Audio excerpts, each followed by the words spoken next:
अति जलद व अचूक बातम्यांसाठी पाहत रहा महामीडिया 24 सदैव तत्पर। श्री दख्खनचा राजा श्री ज्योतिबा देवाचा आज तिसरा खेटा मोठ्या भक्तिभावामध्ये आणि उत्साहामध्ये पार पडला। यावेळी ज्योतिबा डोंगरावर भाविकांनी एकच गर्दी केली होती। पहाटेपासूनच हजारो भाविक दर्शनासाठी ज्योतिबा डोंगराकडे पायी दाखल झाले होते। ज्योतिबाच्या नावानं चांगभलच्या जयघोषाने संपूर्ण परिसर भक्तिमय झाला होता। ज्योतिबा देवाला केदारनाथाचं स्थान म्हणून ओळखलं जातं। माघ महिन्यातील पौर्णिमेनंतर येणाऱ्या सलग 5 रविवारी ही यात्रा भरते। या यात्रांना ज्योतिबाचे खेटे असे म्हणतात आणि त्यांना विशेष धार्मिक महत्त्व आहे।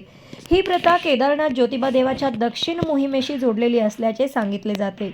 प्रचलित आख्यायिकेनुसार केदारनाथ दक्षिण मोहिमेनंतर हिमालयाकडे परतत असताना करवीर निवासिनी श्री महालक्ष्मी अंबाबाई अनवाणी पायांनी धावत आल्या व त्यांनी देवाला थांबण्याची विनंती केली। महालक्ष्मींच्या आर्त विनंतीमुळे ज्योतिबा देव ज्योतिबा डोंगरावर विराजमान झाले अशी श्रद्धा आहे। या घटनेची अनुकरण म्हणून भाविक खेटे घेतात। खेटे घेतल्याने देव आपल्या कुटुंबाचं रक्षण करतो अशी भाविकांची दृढ श्रद्धा आहे। आजच्या पहिल्या खेट्यावेळी दर्शनासाठी भाविकांचा उत्स्फूर्त प्रतिसाद लाभला असून सायंकाळी पालखी सोहळा मोठ्या उत्साहामध्ये पार पडला।